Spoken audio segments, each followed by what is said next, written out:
Nakikipagdebate ba ang anak mong bulol? Matalino yung paglaki. Panoorin mo hanggang dulo itong video ito para malaman mo kung anong ibig sabihin yan. New day guys, new parenting content na naman po tayo. Guys, nararanasan mo ba yung makipagdebate yung anak mo sa'yo kahit hindi mo siya naiintindihan dahil bulol siya? Pag galit na siya nagsasalita, ibang lingwahe na yung sinasabi niya na walang sense. Ang tawag natin dyan guys, nagtatantrum yung anak mo. Pero makulit kasi nakakatuwa. Pero magugulat ka ngayon mami sa i-claim natin. Matalino paglaki ang batang nakikipagdebate sa magulang. Opo, daddy at mami. Tama ang narinig mo. Kabaligtaran po ito na nakasanayan natin. Ang pakikipagdebate ng anak, kahit bulol pa po yan, ay senyales ng kanyang kagustuhang makipag-communicate sa atin at maipahayag yung sarili niya. Yan po ay isang proseso ng pag-unlad ng kanyang verbal skills at pag-iisip niya o reasoning. Kaya guys, huwag po tayong magagalit. Kailangan po nating i-celebrate ang mga panahon nagsasalita siya kahit bulol pa yan. Ang pagiging verbal ng anak natin, hindi kailangan maging perfecto yung diction, maging perfecto yung pagsasalita. Kahit bulol pa yan, senyales po yan na matalino ang anak natin. Kaya ngayon, gagamitin po natin ang debate lesson na nakatuon sa language development ng anak natin. So yan po ay D-E-B-A-T-E. First letter natin guys, D or discourse. Discourse o pagsasalita na walang hinto. Bulol man yan guys o hindi. Ang kagustuhan ng anak mo na makipag-usap ay nagpapakita ng active language processing sa utak niya. Mas maraming sinasabi, mas mabilis matuto.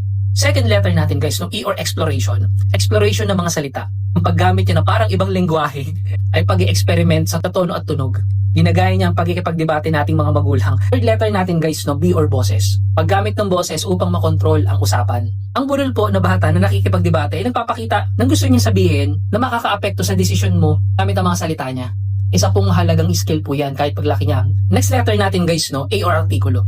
Artikulo or grammar na unti-unting nabubuo. Ang bulol tsaka po yung maling pagsasalita ng anak natin, parte po yan ng proseso kung saan inaayos pa ng utak ng anak natin yung speech mechanics na sinasabi ng mga experts. Huwag po natin siyang i-correct ng i-correct, makinig lang po tayo. Second to the last letter natin guys, no, T or tiwala. Tiwala sa sarili. Maganda yan guys kasi may lakas ng loob siyang maglabas ng boses niya. Kahit alam niya hindi perfect ang salita niya, kahit tumatawa ka, ito ay nagpapakita ng healthy self-esteem sa bata. Last letter natin guys, no, E or exposure. Exposure sa komplikadong usapan.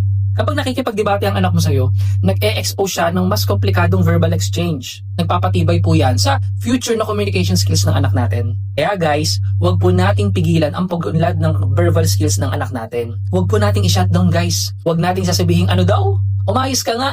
Maging pasensyoso ho tayo at makinig tayo sa anak natin. We can do also yung repraising and validation na sinasabi. I-repraise po natin na sinasabi ng anak natin ng tamang salita. Sabihin natin, gusto mo palang laruin yung sasakyan mo nak. Yan po ay epektibong pagtuturo ng tamang salita nang hindi nagko-correct. Guys, mag-focus din po tayo sa mensahe ng anak natin. Sa halip na mag-focus tayo sa pagiging bulol ng anak natin, mag-focus tayo sa gusto niyang sabihin. Yan ay magbibigay diin sa kahalaga ng boses ng anak.